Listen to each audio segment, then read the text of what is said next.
Dear students, तो welcome back. फिर से आपको जो क्वेश्चंस का जो सॉल्यूशन करके मैं दे रहा था और क्वेश्चंस का एक्सप्लेनेशन कर रहा था, मैं उसको अब आगे बढ़ा करके लेकर चलता हूं और भी बहुत सारी बातें को आपको मैं सिखाने वाला हूं एंड समझाने वाला हूं।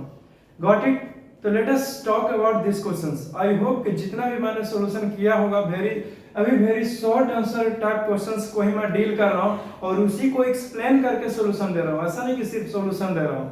Got it? तो उसी के बारे में मैं बातें अभी करने वाला हूं और इसी तरह के क्वेश्चंस को क्या करूंगा, मैं चर्चा करने वाला हूं। अभी जो फिलहाल जो क्वेश्चंस हैं वो है फिल इन द ब्लैंक्स के ऊपर। तो let us talk about this fill in the blanks. अब देखिए, the question is that fill in the blanks है। देखो, the first question is that to draw water from a well, fill in the flowing blanks with suitable words। ये ए से लेकर के के तक बहुत सारे क्वेश्चंस दिए हुए हैं, सिर्फ और सिर्फ ये फिल इन द ब्लैंक्स है। बट मैं आपको बता दूं कि आपको टेंशन लेने की जरूरत नहीं है, क्योंकि मैं इसका सॉल्यूशन करने वाला हूं, वो भी एक्सप्लेन करके। बस आपको एक ही काम करना है कि पेशेंस के साथ सुनिए और अच्छे से नोट्स बनाइए। जो कुछ मैं बताता हूं उसको सीखने का प्रयास कीजिए। Got it? गॉट इट का मतलब होता है क्या, जो मैंने बोला आपने ग्रहण किया, क्या आपने सीखा? तो यस। चलिए देखिए, द फर्स्ट वन है, ए में है कि to draw water from a well we have to खाली स्थान एट द रॉक। हम लोगों को पानी निकालने के लिए, कुएं से पानी निकालने के लिए रस्सी को क्या करना पड़ता है? खींचना पड़ता है जी। तो वही लिखा, we draw water from a well. हम लोग कुएं से पानी निकालेंगे तो we have to pull at the rock. तो हम लोग रस्सी के ऊपर क्या करेंगे? रस्सी को पकड़ करके खींचेंगे। तो यहाँ पे क्या भराएगा सर? तो पुल भराएगा sir. Pull, PU। Got it? मैं लिखाते चल रहा हूं, ध्यान दीजिएगा, समझे? तो यहाँ पे पुल होगा, पहला का आंसर पुल होगा। चलिए, fill in the blanks clear होता है। अब देखते हैं next fill in the blanks को। देखो, जो नेक्स्ट है आपका, if the two forces applied to an object, अगर दो फोर्स किसी भी ऑब्जेक्ट के ऊपर लगाया जाता है और इक्वल, वो भी इक्वल फोर्स लगाया जा रहा है, and act in opposite direction, the net force acting on the object will, क्या होगा? क्या वैल्यू होगा? Excuse me. देखिए, मैंने आपसे कहा कि जब दो फोर्स लगाया जा रहा है, सपोज दैट इधर से मार्कर को ढकेलने का प्रयास किया जा रहा है और इधर से भी धकेल रहा है, तो अपोजिट डायरेक्शन में लगा। क्यों? क्योंकि ये धकेल रहा है इस साइड से और ये धकेल रहा है इस साइड से, तो दोनों उल्टा फोर्स लगा रहा है स्टूडेंट। क्यों? क्योंकि इसका डायरेक्शन इधर हो जाएगा और इसका डायरेक्शन इधर से मार रहा है, वो एक्सक्यूज मी, इधर से मार रहा है, तो इसका डायरेक्शन ये हो जाता है, तो दोनों अपोजिट साइड में ढकेल रहा है जी। वही वैल्यू में सेम है, तो क्या होगा? Net resultant forces will be zero. इस केस में आपको बताया था ना, आपको प्रॉपर्टीज में बताया था मैंने, और केसेस लिया था कि जब दो फोर्सेस लग रहा हो, वो भी इक्वल मैग्नीट्यूड का और डायरेक्शन में अपोजिट हो, तो net resultant forces will be zero. तो इस केस में क्या हो जाएगा? जीरो हो जाएगा, ZERO, जीरो। अब कोई लड़का फिर भी नहीं समझ रहा होगा, सोच रहा होगा कि कैसे जीरो होगी। देखिए, अब चूंकि इधर से मैं धक्का दे रहा हूं मार्कर को 2 न्यूटन के फोर्स लगा करके, ठीक है, और इधर से भी धक्का दे रहा हूं 2 न्यूटन के फोर्स लगा करके, तो दोनों दो बराबर फोर्स है, तो ये मार्कर ना इधर जाएगा ना इधर जाएगा। इसका मतलब है कि वैल्यू जीरो, इसके ऊपर फोर्स लग रहा है, तभी तो एक जमा रुका हुआ है। नहीं तो इधर कोई नहीं लगा, इधर से लगाएंगे ये मार्कर खिसक जाएगा ना जी।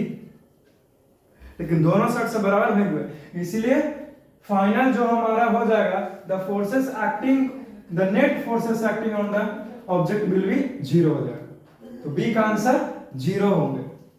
क्लियर होता है? अच्छी बात है। तो इसे लिखेंगे, ए और बी का सॉल्यूशन मैंने किया। अब देखिए सी के ऊपर, ए फोर्स कुड बी ए और ए, क्या हो सकता है? ए फोर्स कैन बी, क्या बताते हैं? कोई किसी भी ऑब्जेक्ट के ऊपर पुश कीजिए, पुल कीजिए, उसी को फोर्स कहते हैं। तो यही चीज तो है जी, force could be push, could be a pull, pull भी हो सकता है, and this will be push भी हो सकता है। समझे ना? क्यों? क्योंकि फोर्स का डिफिनेशन क्या बताया है मैंने, बोलिए। द पुश और the pull on an object is called force. तो फोर्स क्या हो सकता है? पुल भी हो सकता है, खींचना भी हो सकता है, और पुश यानी कि धक्का देना भी हो सकता है। Got it? तो सी भी लिखोगे। नेक्स्ट है कि force has magnitude as well as. Force के पास एक वैल्यू होगा कि कितना फोर्स लगाया जा रहा है, और फोर्स के पास एज वेल एज डायरेक्शन भी होगा। क्यों? क्योंकि फोर्स लगा रहे हो तो जाहिर सी बात है कि इधर लगा रहे हो, कि इस साइड फोर्स लगा रहा है, कि इस साइड फोर्स लगा रहा है, कि ऊपर भी नहीं, कि नीचे भी नहीं, कि इधर भी तो लगा रहे हैं उन्होंने फोर्स। तो फोर्स के पास मैग्नीट्यूड भी होता है और डायरेक्शन भी होता है। देखिए direction, a force has magnitude as well as क्या होते हैं? तो डायरेक्शन होता है। Got it? तो ये डी का ये सॉल्यूशन हो गया आपका, कंप्लीट होता है डी।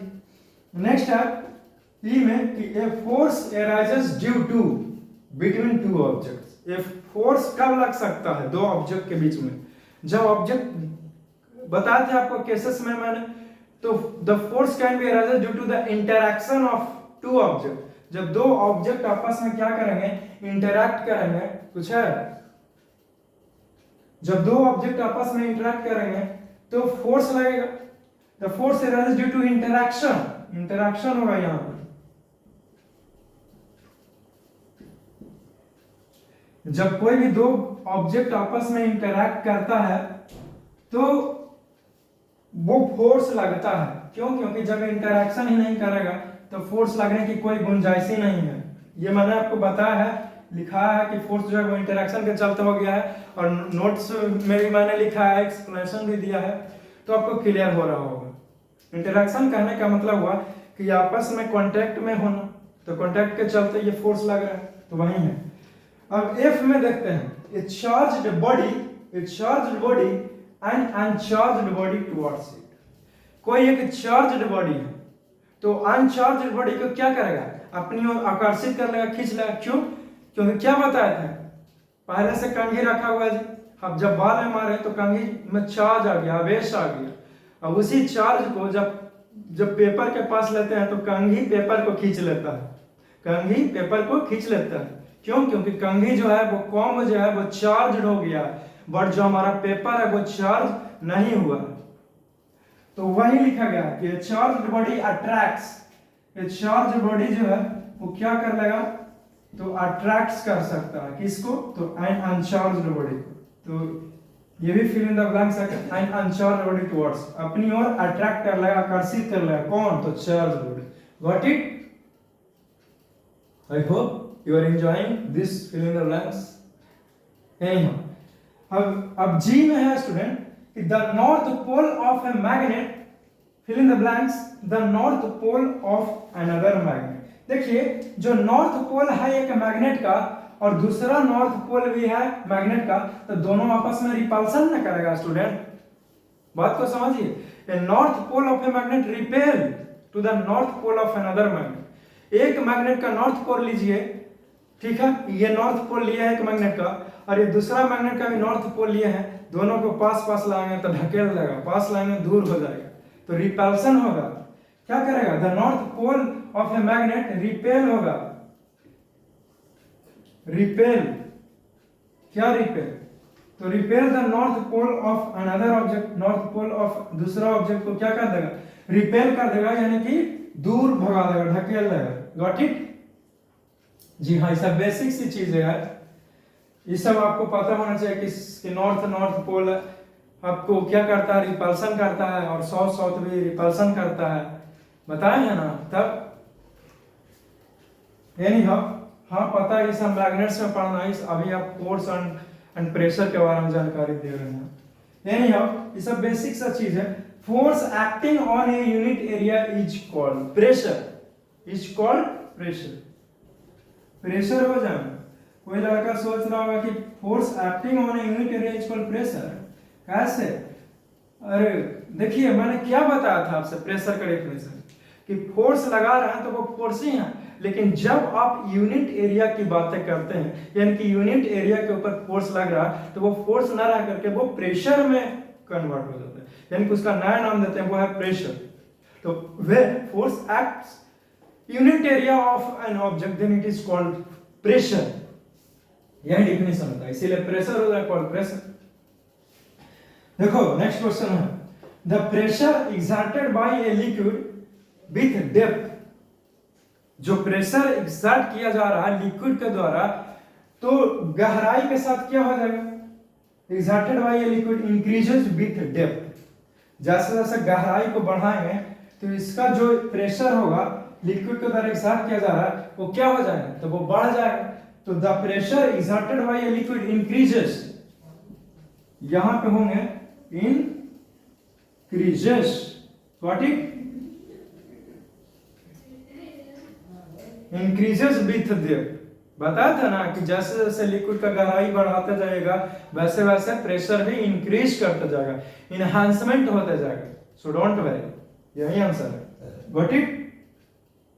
नेक्स्ट है कि drinking straw works on the existence of, अभी भी पढ़ाते कुछ ही लेक्चर पहले पढ़ा, ड्रिंकिंग स्ट्रॉ है, सिरिंज है, ड्रॉपर है, रबर सकर है, which is also called suction का, ये सारा के सारा किस चीज पर वर्क करता है, तो एटमॉस्फेरिक प्रेशर पर। तो लिखा हुआ है drinking straw works on the existence of, किस पे, तो एटमॉस्फेरिक प्रेशर। क्या होगा यहाँ पे बोलिए, एटमॉस्फेरिक प्रेशर होगा, एटमॉस्फेरिक, और प्रेशर तो लिखा है ये है वो। क्लियर होता है कि एटमॉस्फेरिक वहां पे क्यों होगा, फिल इन द ब्लैंक्स में स्पष्ट है, क्लियर है, इसीलिए आप you are getting my point. Next है drinking straw works on the existence of, ये तो हो ही गया, लास्ट है ना, atmospheric pressure with increasing height. देखिए एटमॉस्फेरिक मैंने आपको पढ़ा था कि जो एटमॉस्फेरिक प्रेशर होता है स्टूडेंट, वो हमारे सतह पर सबसे ज्यादा होता है, और जैसे जैसे आप ऊपर जाते हैं, ऊंचाई पर चढ़ते हैं, तो एटमॉस्फेरिक प्रेशर जो भी हमारे वातावरण में है वो डाउन होते चला जाता है, यानी कि घटता चला जाता है। ऐसा पढ़ा था, ऐसा कॉन्सेप्ट दिया है, चाहिए नहीं जानते तो अभी से एग्जाम, लेकिन थोड़ा सा लेट कर दिए, एक बार नोट्स पलट के देखिए ना, अगर भूल रहे हैं तो लिखा है ना, और ये भी बताया था कि क्या लो प्रेशर का क्या इफेक्ट होता है हमारे बॉडी के ऊपर, सब भूल गए। Anyhow no problem, let us see. तब जैसे जैसे आप ऊपर जाइएगा वैसे वैसे एटमॉस्फेरिक प्रेशर घटेगा। कोई लड़का सोच रहा हो क्यों, क्योंकि एयर प्रेशर घट रहा है, इसीलिए एयर का वेट घट रहा है, इसीलिए, गॉट इट। तो जैसे जैसे ऊपर जाइएगा तो atmospheric pressure decreases with increasing height, जैसे जैसे आप हाइट को बढ़ाइएगा तो एटमॉस्फेरिक प्रेशर क्या हो जाएगा, वो घट जाएगा। तो ये कुछ फिल इन द ब्लैंक्स था जो बहुत इंपॉर्टेंट लगा मुझे, तो आपसे मैंने शेयर किया, इसे एक्सप्लेन किया, मैंने सॉल्यूशन दिया। I hope you are people enjoying this teaching, got it. तब आपसे कुछ अब नेक्स्ट लेवल के क्वेश्चंस को सॉल्व करते हैं, और वो है शॉर्ट आंसर टाइप क्वेश्चंस की मैं बातें कर रहा हूँ। बट उससे पहले इतनी सारी बातों को अगर नहीं लिखे हो तो अच्छे से फिर से एक बार लिखिए, मैं फिर से आपको लिखने का मौका दे रहा हूँ, समझ गए ना, तो लिखो कैसे। देखो बच्चा लोग, अभी अभी जो भी क्वेश्चंस किया है फिल इन द ब्लैंक्स का, या फिर जितना भी अभी तक क्वेश्चन किए हो, वो very short answer type questions था। अब इस समय से अब कुछ नेक्स्ट लेवल के क्वेश्चन सोल्व करते हैं, और वो है शॉर्ट आंसर टाइप क्वेश्चंस। अब जो मैं बातें बताने वाला हूँ वो है short answer type questions, got it. इसे थोड़ा सा कुछ लिखना पड़ेगा, जस्ट लाइक ए थ्योरी, समझ गया ना।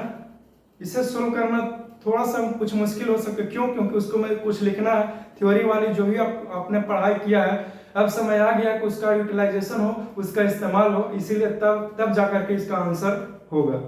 वो don't worry you people, just relax, I am here to solve these questions. Let us talk about the question number 31. Define a state of motion of an object.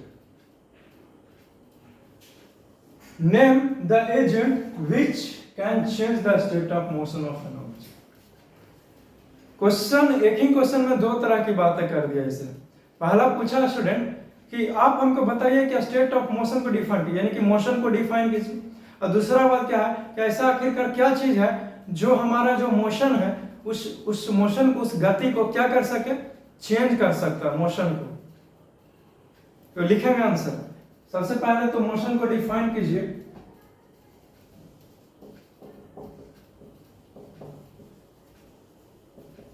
तो क्या बताता है definition कि जब भी कोई ऑब्जेक्ट अपना जगह को चेंज करता है लाइक कंटिन्यूअसली, किसके रिस्पेक्ट में, किसके तुलना में, in comparison to stationary object के तुलना में, तो उसे ही हम लोग क्या बोलते हैं, तो this is called the motion.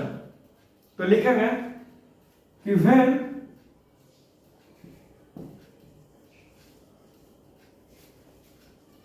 a body changes their place continuously,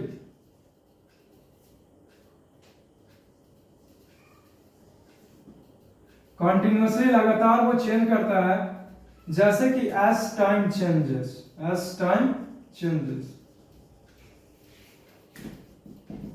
किसकी तुलना में, तो विथ रिस्पेक्ट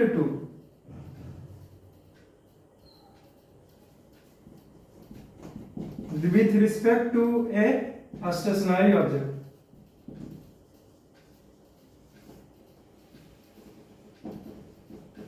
जब भी ऑब्जेक्ट रुका हुआ उसकी तुलना,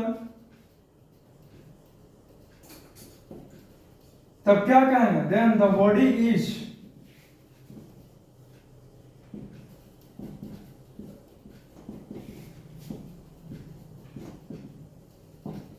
मोशन का डिफिनेशन हो गया ना कि कोई बॉडी क्या कर रहा है, चेंज कर रहा है, प्लेस को कंटिन्यूअसली लगातार चेंज कर रहा है, जैसे कि टाइम बदलता है विद रिस्पेक्ट टू किसके मुकाबले, तो स्टेशनरी ऑब्जेक्ट, यानी कि ऑब्जेक्ट जो है वो रुका हुआ है, रेस्ट में है, देन तब कहेंगे कि the body is said to be in motion, तब कहेंगे कि बॉडी जो है वो ऑब्जेक्ट है वो मोशन में है। अब ये ऑब्जेक्ट, इसका आंसर कंप्लीट होता है कि define state of motion, motion का डिफिनेशन कंप्लीट। अब नेम द एजेंट, वैसा कौन सा एजेंट है जो वो चेंज कर सकता है, मोशन ऑफ एन ऑब्जेक्ट को चेंज कर सकता है। स्टेट ऑफ मोशन का मतलब वो मोशन की अवस्था में बदलाव ला सकता है। तो force can changes the motion of an object. तो लिखेंगे नीचे स्टार मार्क के इसी में आंसर देते हुए कि force is that agent, force एक ऐसा एजेंट है जो क्या कर सकता है, which can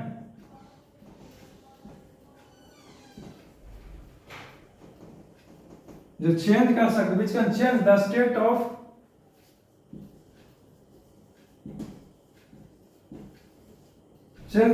of motion of an object. Got it, यही होगा। तो वो कौन है जी, तो वो फोर्स ही है जो आपका स्टेट ऑफ वही एजेंट है, फोर्स ही एजेंट होगा। तो इस क्वेश्चन को भी सॉल्यूशन आपने देख लिया। क्वेश्चन नंबर 31 का था जो कि मैंने एक्सप्लेनेशन भी किया और फिर जाकर के मैंने आपसे सॉल्यूशन की मैं बातें किया। Got it. तो इसे फौरन से लिखोगे, समझ गया ना। चलिए 31 का सॉल्यूशन मैंने किया है तो आप इसे लिख लीजिएगा, 31 क्वेश्चन नंबर का सॉल्यूशन। नेक्स्ट है जिसे सॉल्व करते हैं, बट उससे पहले कि मैं क्वेश्चन नंबर 32 का सॉल्यूशन करूं, आप 31 लिखिए और मैं इसे मिटा देता हूं। चलो, आई होप कि आपने लिखा होगा। देखो क्वेश्चन नंबर 32 है जी कि give two examples of situation where, जहां पे यू पुश, आप पुश करते हैं या फिर और पुल, या फिर चाहे आप खींचते हैं, to change the state of motion of an object. कोई भी मोशन हो रहा है किसी भी ऑब्जेक्ट के ऊपर, तो आप उसको में पुश कीजिए या फिर पुश कीजिए तो उस मोशन का जो अवस्था है उसमें बदलाव हो सके। तो नो प्रॉब्लम, लेट अस सी। देखिए क्या होता है। सपोज दैट, मान लीजिए, पहले समझाएं दो, जैसे कि बैट्समैन कुछ इस प्रकार से बॉलिंग कर रहा है, तो आप क्या कीजिए, जब बॉलिंग करता है बॉलर, तो बॉलर बॉलिंग कर रहा है, इधर फेंक रहा, बैट्समैन है तो इधर मारिएगा, तो डायरेक्शन चेंज हो गया ना, तो अवस्था चेंज कर दिया, स्टेट ऑफ मोशन को चेंज कर दिया। तो ये एग्जांपल हो गया। दूसरा एग्जांपल हो सकता है फुटबॉल के केस में। जैसे फुटबॉलर जो है वो फुटबॉल को किक मारता है गोल करने के लिए, तो गोलकीपर, जिसको गोलकी बोलते हो, गोलकी तो खाना वाला है ना, जो भी शॉर्ट में बोलते हो, गोलकीपर जो है उसको रोकता है। तो पहले फुटबॉल मोशन में था, लेकिन उसने फोर्स लगाया, तो फोर्स के चलते वो फुटबॉल रेस्ट में आ गया और गोल होने से बचा लिया अपने टीम को। Got it? तो ये दो एग्जांपल्स हो गए, तो लिखेंगे, डोंट वरी, समझ गया ना? तो फ्लॉविंग करके लिख लो, ऐसे लिखो क्वेश्चन नंबर 32 का आंसर अच्छे से लिखो। गिव टू एग्जांपल्स, लिखेंगे कि following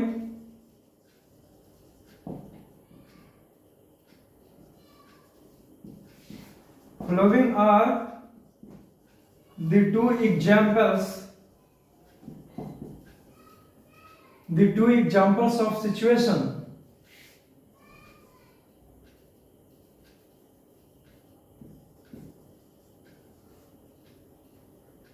where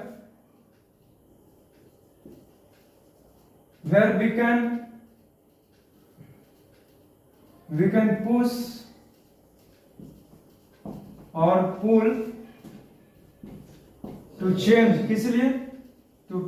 to change the state of motion, बोलिए किसका? तो मोशन का जो अवस्था है उसको बदलने के लिए। देखो कोई लड़का यहाँ पे ये ना सोचेगा कि सर लिखा है कि दोनों एक साथ होना चाहिए, पुल भी और पुश भी लगे, वो ऐसा एग्जाम्पल नहीं, जरूरी नहीं है। या तो पुश का भी एग्जाम्पल लीजिएगा तो भी चलेगा, या फिर पुल का एग्जाम्पल लीजिएगा फिर भी चलेगा, चाहे दोनों रहे तो और भी अच्छा।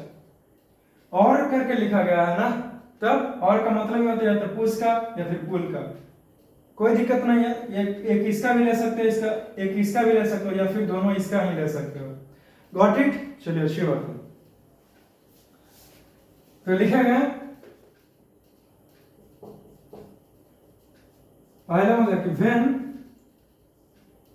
when a batsman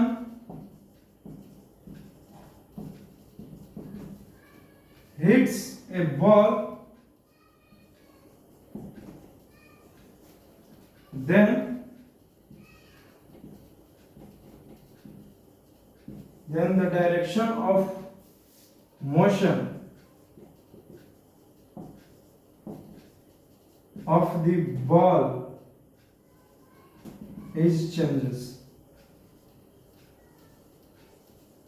तो इस केस में क्या देखा कि जब बैट्समैन जो है वो हिट करता है बॉल को तो उसका डायरेक्शन चेंज हो जाता है। अब दूसरा लिखेंगे फुटबॉल के केस में कि when a footballer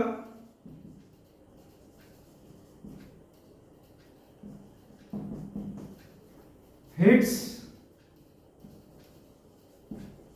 the football, किस लिए जी? टू अचीव गोल्स करने के लिए। तब क्या होता है? देन जो भी वहां पे गोलकीपर हो, then goalkeeper catches the football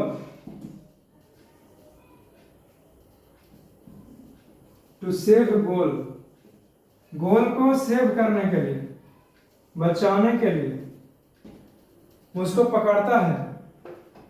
तब क्या होगा? Then football will come in rest. तब फुटबॉल जो है वो रेस्ट में आ जाएगा।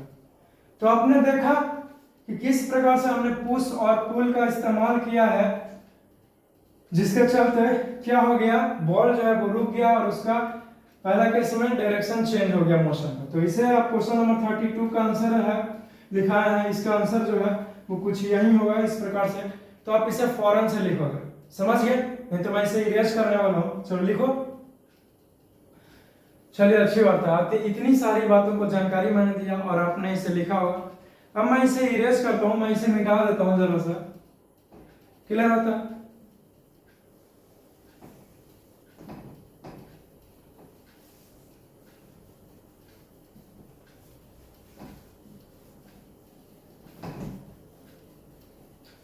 अब देखिए क्वेश्चन नंबर 33 की मैं बातें करता हूं। So don't worry dear students, मैं हूं ना टेंशन लेने के लिए, तो आप क्यों घबराते हैं? आप बस देखते जाइए कि कैसे कैसे सॉल्यूशन हो रहा है और मेरी बातों पर जरा सा गौर कीजिएगा। Got it? तो चलो देखो जी, what is mean by saying that force is due to interaction. जब मैं कहता हूं कि फोर्स जो है वो इंटरेक्शन के चलते लगने वाला है, तो इसका मतलब क्या आप समझते हैं? और इससे भी नहीं बैठा पूछता है कि give an example to illustrate your answer. आप आंसर को जस्टिफाई करने के लिए एक एग्जांपल दीजिए, प्रमाणित करने के लिए। तो डोंट वरी, मैं दूंगा examples, so let us see and listen to me. बहुत दिन के बाद लगता है आपको सुनने के मेरा लेक्चर में, listen to me, don't worry. देखिए, ये force is due to interaction क्या होगा? When one body interacts with another body, then it results in the force and this is called as force due to interaction। मैंने कहा कि जब एक body दूसरे बॉडी के कांटेक्ट में आएगा तो फोर्स को एक्सपीरियंस करेगा। एक बॉडी दूसरे बॉडी के टच में आता है, तब जो फोर्स लगता है इसी को बोलते हैं force is due to interaction. Interaction का मतलब हुआ कि आपस में मिलन होना, कांटेक्ट में आना, कांटेक्ट के चलते फोर्स लगेगा, वही इंटरेक्शन का मतलब हुआ। चलो लिखेंगे कि when a body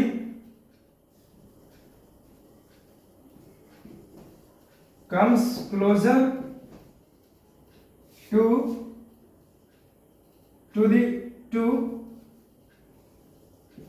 another body, या फिर comes closer ना लिख करके इसको ऐसे लिखिए कि when a body interacts, चलो और अच्छा से देखो, when an object interacts with another object, then तब क्या हो जाएगा? then this results in the force, तब यह फोर्स का कारण बनेगा, which is called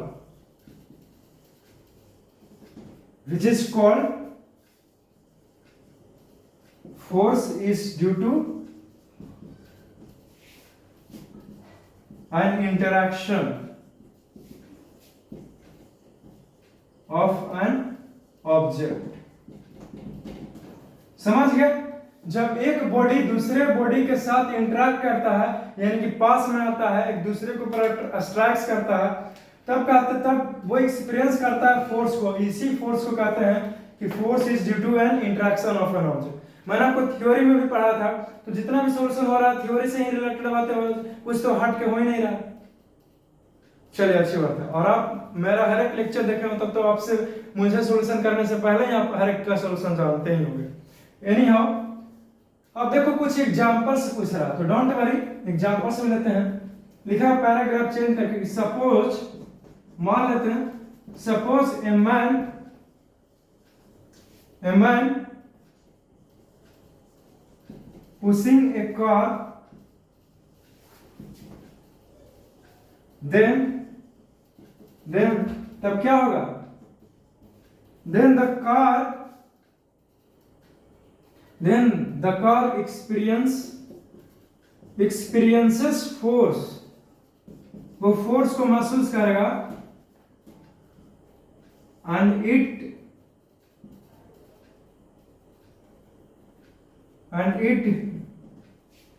it may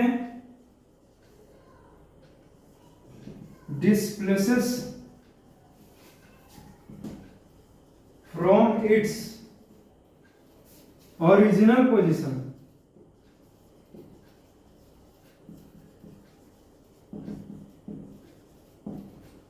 समझ गया ना? यही एग्जांपल होगा।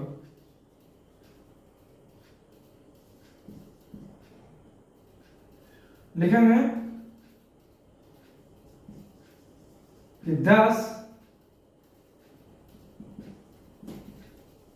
in this way two object interacts with each other, एक दूसरे के साथ वो क्या करता है, इंटरेक्शन करता है। सो हेयर यहां पे क्या है, each and, so here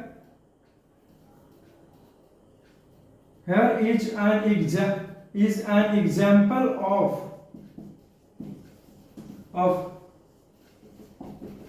force each arises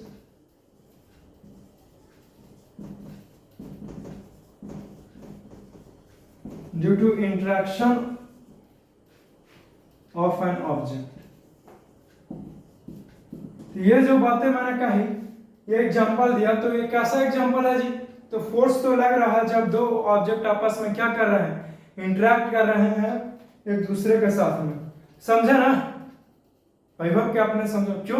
क्योंकि कार पहले चुपचाप इस प्रकार से रुका हुआ था, मैं जब पीछे खड़ा हुआ था रेस्ट में था, लेकिन जब से ही मैंने उस पर धक्का दिया तो कार जो है वो मोशन में आ गया और उसका ओरिजिनल पोजीशन से कुछ डिस्प्लेस भी कर लिया हो। इसीलिए फोर्स तो हुआ, लेकिन इंटरेक्शन के चलते। क्यों? क्योंकि दो आपस में चिपका ना, सटा ना, वहीं तो लिखे और तो कुछ लिखे ना। Suppose a man pushing a car, मान लेते हैं एक मैन है जो कार को पुश कर रहा, then the car experience force, car क्या करेगा, फोर्स को महसूस करेगा, एंड और इट में डिस्प्लेसेस फ्रॉम, और हो सकता है कि वो फ्रॉम इट्स ओरिजिनल पोजीशन, हो सकता है कि वो अपना ओरिजिनल पोजीशन जहां खड़ा था उससे डिस्प्लेस करके कुछ आगे बढ़ जाएगा सर। दस इसीलिए इन दिस वे, इस तरह से टू ऑब्जेक्ट क्या किया, इंटरेक्ट किया, आपस में सटा, इंटरेक्ट्स विथ ईच अदर, एक दूसरे से। So here is an example of force, यहां पे एग्जांपल है, force is due to interaction of an object. Got it? I hope कि आपने बहुत अच्छे से सीखा होगा। तो डियर स्टूडेंट्स, इसी तरह से कुछ लगातार रहिए, मेरे साथ बने रहिए, तो आपको बहुत अच्छे से समझ में आएगा और इसका सॉल्यूशन भी आपको पता चल गया होगा। तो इसे आप लोग लिखेगा, फिर नेक्स्ट क्वेश्चंस की मैं बातें करता हूं, but first of all mention this. Student listen to me, जो आपका क्वेश्चंस है वो कुछ इंटरेस्टिंग क्वेश्चंस है और कुछ थोड़ा सा स्लाइटली अलग है। इसका सॉल्यूशन करना बहुत अच्छा, बहुत मजा आने वाला है। तो आइए चलिए देखते हैं कि क्या है ये क्वेश्चन।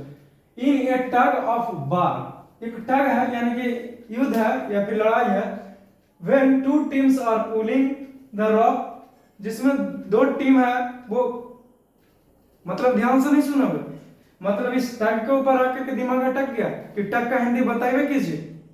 अच्छा कोई बात नहीं, देखिए इन ए टग ऑफ वार, देखिए टग का मतलब हुआ कि खींचा तेरी का लड़ाई हो रहा, खींचा तेरी का युद्ध हो रहा, आप समझ गए? तो खींचा तेरी का लड़ाई में when two teams are pulling, जब दो टीम है वो पुलिंग द रॉप, दो टीम क्या कर रहा है, पुलिंग द रॉप। तो एक बात बताओ जी, जब दो टीम रॉप को खींच रहा है तो उसका डायरेक्शन क्या होगा, अपोजिट ना, क्योंकि तीन गो इधर से प्लेयर खींच रहा है और तीन गो इधर से प्लेयर खींच रहा है, तो ये खींचेगा इधर और ये टीम खींचेगा इधर, यानी कि फोर्सेस ऑफ पुलिंग जो है वो अपोजिट डायरेक्शन में लग रहा है कि नहीं लग रहा है, बोलिए। ये तो साबित हो गया ना इससे। रस्सी के खींचे वाला देखो जी, हाँ सर ठीक है आगे बढ़िए। देखो ए स्टेज कम्स, एक स्टेज जो है वो आ जाता है when the rope does not move, एक ऐसा स्थिति आ जाता है कि जो रस्सी है वो बीच में धागा वो एक ही जगह पर आता है और वो ना तो इधर जाता है और ना ही इधर जाता है, यानी कि बीच में ही अटक जाता है। When the rope does not move, जब वो मूव नहीं करता है to either side at all, ना तो वो रॉप इधर जाता है और ना ही इधर जाता है, कहाँ है? अरे सब कच्चों के साथ सेम फोर्स लगाया जा रहा होगा, 2 न्यूटन के बल से भी खींच रहा है, 2 न्यूटन के बल से भी खींच रहा है, तो रस्सी का जो फीता है वो बीच में ही ना रह जाएगा, ना तो रस्सी इधर जा पाएगा और ना ही रस्सी इधर जा पाएगा। 2 न्यूटन से इधर भी खींच रहा है, 2 न्यूटन से इधर भी खींच रहा है, तो ना रस्सी इधर जाएगा ना ही रस्सी इधर जाएगा, यानी कि बीच में ही रुक जाएगा। वही बात बताया जा रहा है कि ऐसा स्थिति आता है जो रॉप है वो नहीं जाता है, कोई किधर भी नहीं जाता है टॉप। तो व्हाट कैन यू से, तो आप क्या कर सकते हैं, किसके बारे में बताइए, व्हाट दी मैग्नीट्यूड, मैग्नीट्यूड के बारे में कि क्या सेम फोर्स लगाया जा रहा है, एक टीम ज्यादा है एक टीम कम फोर्स लगा रहा है, वही कह रहा है मैग्नीट्यूड के बारे में बताइए। और direction of the forces being applied to the rope, और डायरेक्शन क्या होगा, क्या दोनों टीम एक ही दिशा खींच रहा है, क्या दोनों टीम अलग अलग डायरेक्शन में खींच रहा है, यही बताना डायरेक्शन ऑफ द फोर्स जिस रॉक पे रस्सी पर खींचातानी के लड़ाई में काम किया जा रहा है। By the two teams of this substance, इस अवस्था में दो टीमों के बीच में जब खींचातानी हो रहा तो ना रस्सी इधर जा रहा ना इधर, उसका मैग्नीट्यूड के बारे में कहिए, उसका डायरेक्शन के बारे में कहिए। तो देखो जब दो टीम इस प्रकार से रस्सी को क्या कर रहा है, रस्सी को इधर भी है 3 टीम्स, 3 टीम इधर लगाए हुए हैं खिलाड़ी का, और ये जो है वो एक रस्सी को खींच रहा है, और 3 गो टीम भी है इधर है 3 टीम्स, और बीच में लाल के एक रिबन दे देते हैं। तो ये ना तो इधर जा रहा और ना ही इधर जा रहा, इसका मतलब, और ये खींचेगा इधर ना, अपोजिट डायरेक्शन में ना खींचेगा स्टूडेंट, ये इधर पुल करेगा और ये इधर पुल करेगा, पुल कर रहा। अब ये रस्सी जो है बीच में रिबन है या फिर पूरा रस्सी का ये ना इधर जाता है ना इधर जाता है, यानी कि सेम फोर्स लग रहा है इसके समय, सेम फोर्स, तभी ना ये संभव है। ये संभव तब है जब फोर्स जो है वो सेम अमाउंट में ही लगेगा और दोनों अपोजिट डायरेक्शन में फोर्स लगे। तो यही तो आंसर है, हो गया आंसर, लेकिन इससे नहीं पेट भरा, लिखना पड़ेगा। तो देखो क्या हो जाएगा, लिखेंगे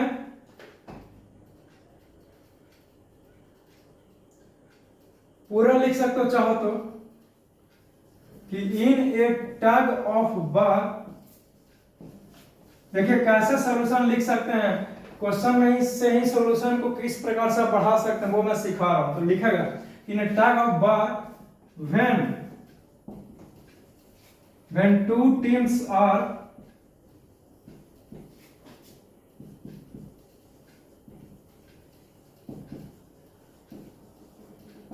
पुलिंग द रॉक, वो रॉक को रस्सी को खींच रहा है, तब क्या लिखा है, यह स्टेज कम, एक स्टेज माने क्या, जिस पर नाच गाना होता है वैसा स्टेज, मंच जिस पर भाषण दिया जाता, नहीं, अवस्था यहाँ पे है स्टेज का मतलब, स्टेज कम्स,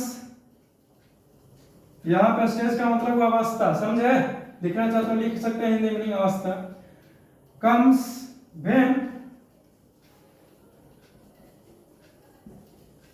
जो हमारा रॉप है, रस्सी जो है, डज नॉट मूव, वो does not move to either side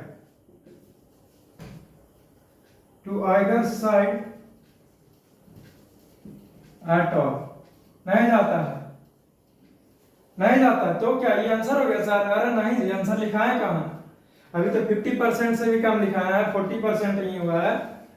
असल बात तो अब लिखना शुरू करें। सो वी कंक्लूड दैट, हम लोगों ने कंक्लूड किया कि इट हैज, कंक्लूड दैट कि 2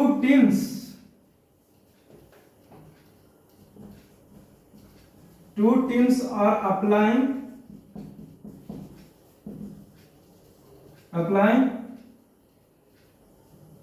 the same magnitude of force,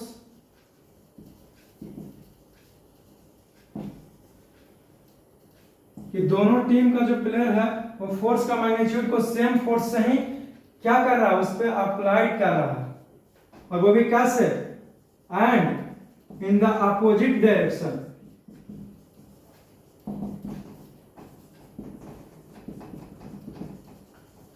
वो भी दोनों का डायरेक्शन जो है वो अलग अलग है स्टूडेंट, अलग अलग है, समझ गया ना? जी हाँ, अलग अलग है, इधर खींच रहा इधर खींच रहा तब ना, नहीं तो दोनों इधर नहीं खींचेगा तो ऐसे ही आ जाएगा रास्ते से, एक उंगली से खींचा जाएगा।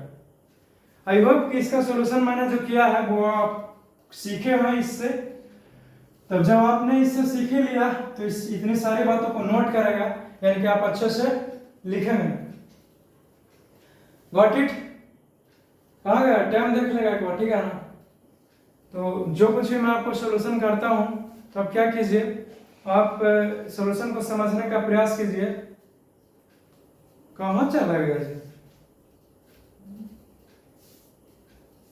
तो क्या कीजिए, आप सॉल्यूशन को देखने का प्रयास कीजिए, और जो कुछ भी मैं बताया हूं आपको उसे आप अच्छे से उसको रिवाइज कीजिए। नोट्स मैंने आपको इसीलिए लिखा है ना, ताकि आप नोट्स को आप अच्छे तरह से जान पाए, अच्छे तरह से उससे जब भूलें तो आप उससे नोट्स बना करके एक बार देख पाए। समझ गया? नहीं तो नोट्स बन के क्या फायदा, ऐसे ही बनाए और अलमीरा में सजाने के लिए रख रहा है नोट्स को। कहो कहो अपना भी बोलिए दिमाग लगाया करो, है ना? क्लियर होता? तो बस आज के एक लेक्चर में इतनी सारी बातों को क्वेश्चन किया हूँ। फिर से शॉर्ट क्वेश्चन के साथ मिलेंगे कुछ नए अंदाज में। तब तक के लिए बस enjoy your day and don't worry, don't fear. Question बनाने से कभी घबराना चाहिए, सिर्फ और सिर्फ मुस्कुराते ही रहना है। मिलेंगे नेक्स्ट लेक्चर में, तब तक के लिए मुस्कुराते रहिए एंड टेक केयर। ठीक है?